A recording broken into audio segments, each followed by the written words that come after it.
Hey guys, GTI Jake, Baun Performance out here in the shop. I figured I'd show you a little bit of what goes into what I do and the steps to the process of welding stainless and getting the end results that we do. So I'll get right to it.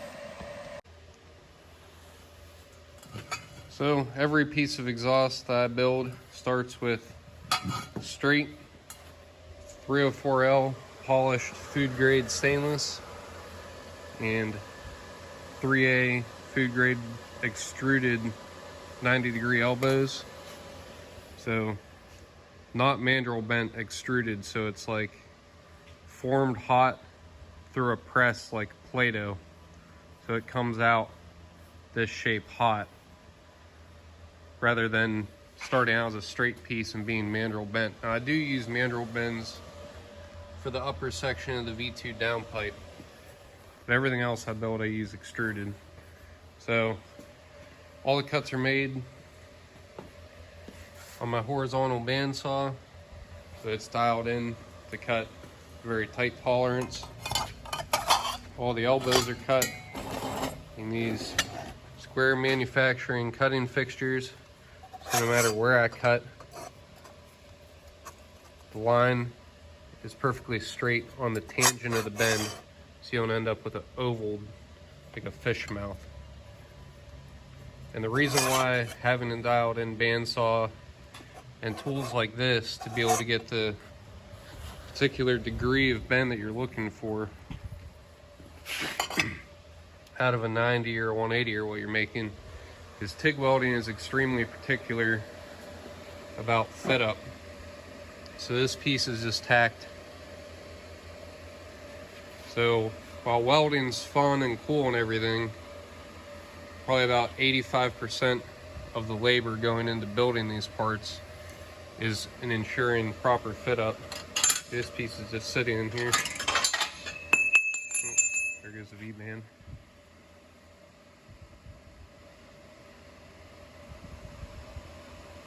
So you'll never have a good weld. I had to break a tack there, but just to give you a size reference, this is 1/16 308 Li welding filler. That gap that looks pretty drastic on camera is actually tiny compared to 16th inch filler. So the more time you spend on fit up and cleaning, which is another very critical step for TIG welding, everything gets thoroughly cleaned inside and out with acetone. You know, that's like fingernail polish remover basically. So it takes all the grime off. So welding's the cool part. Welding's the part that gets all the likes and the cool looks, but all the fit up and proper selection of good quality materials. This is, like I said, 065 thick 304L food and dairy grade, good Borla muffler, and of course lots of time invested in the prototype and getting the weld fixture where I like it to be. So don't want to bore you guys too much. Maybe I'll do a time lapse of welding at the end here and show this piece completed. Thanks for watching. Please subscribe if you haven't, and comment below what you guys would like to see more about the manufacturing process and basically what makes a Baun Performance part what it is versus you know, foreign made parts that you might be able to get for half the price, but much less than half the effort put in to making those parts.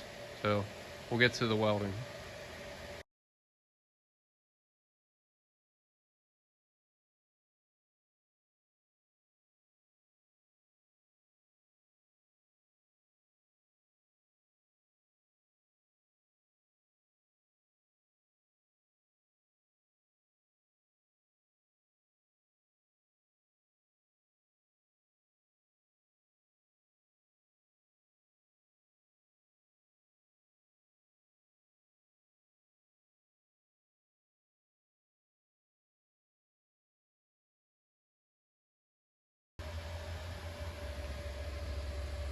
So not bad. It's pretty cold today. It's about 35 degrees in the shop.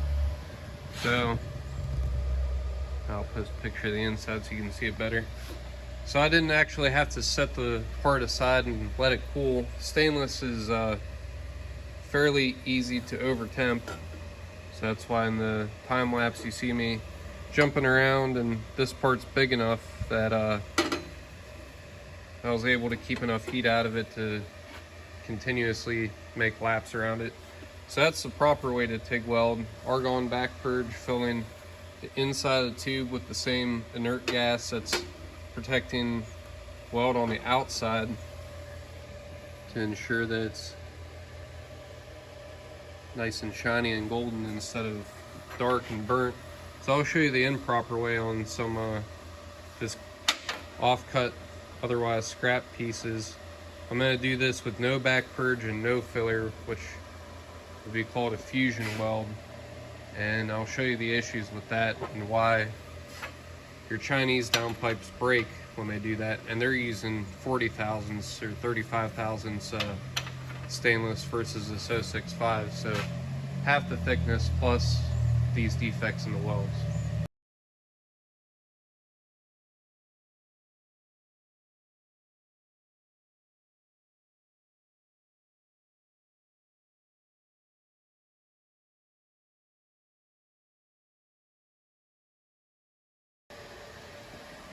Almost tripped and broke my nice American-made Furic cup there, which would have sucked because that glass is about $40. I did end up having to use some filler, but I went ahead and mashed it in there all hot and dirty to show you what you don't want out of a weld. So with a fusion weld, it's very easy to simulate a nice weld, but it's actually a very weak weld for several reasons. One, no argon back purge. So there's all that. This part's pretty hot. There's all that nasty, granular, porous weld on the backside because it's not shielded and it's burning with the oxygen. So actually removing everything that makes stainless from the metal. So, proper weld.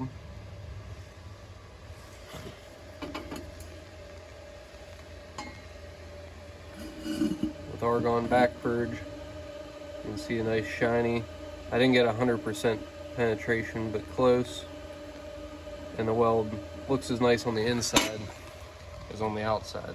Nice and shiny, unburnt.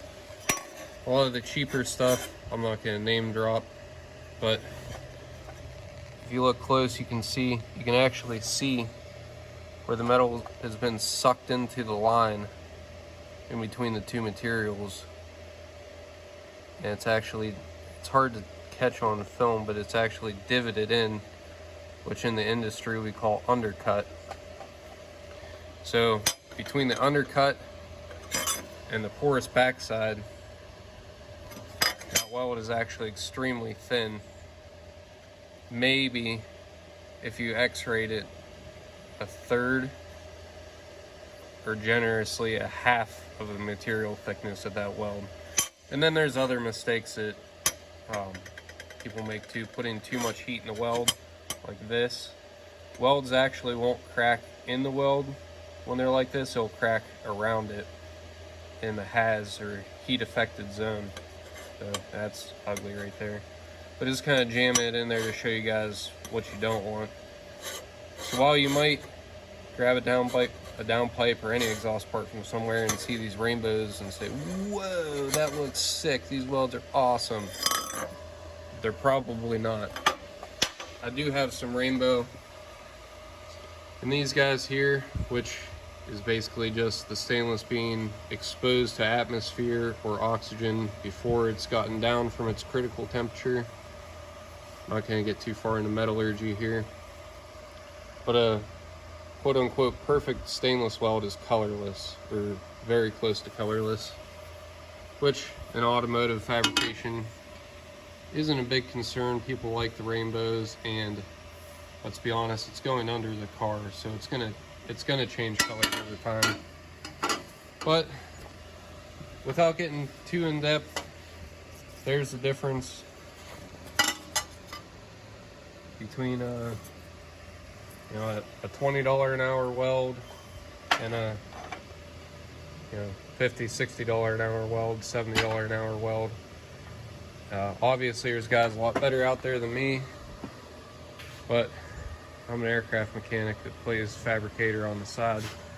So thanks guys for subscribing. If you haven't, please do. I'm planning on doing a giveaway. Got some of these Baun Performance branded Bills hats. Give one or two of them away, as well as some new stickers that are on the way. So if you're interested in merchandise, t-shirts are a possibility too, and selling stuff like that and monetizing the YouTube channel hopefully this year in 2021. We'll fund something cool to go on that lift. That'll just be completely ridiculous track toy and kind of vlogged along the way to show the process of building a race car from scratch. So leaning towards a tube chassis mid-engine MQB kart, but the possibility for a Mark I race car is out there too.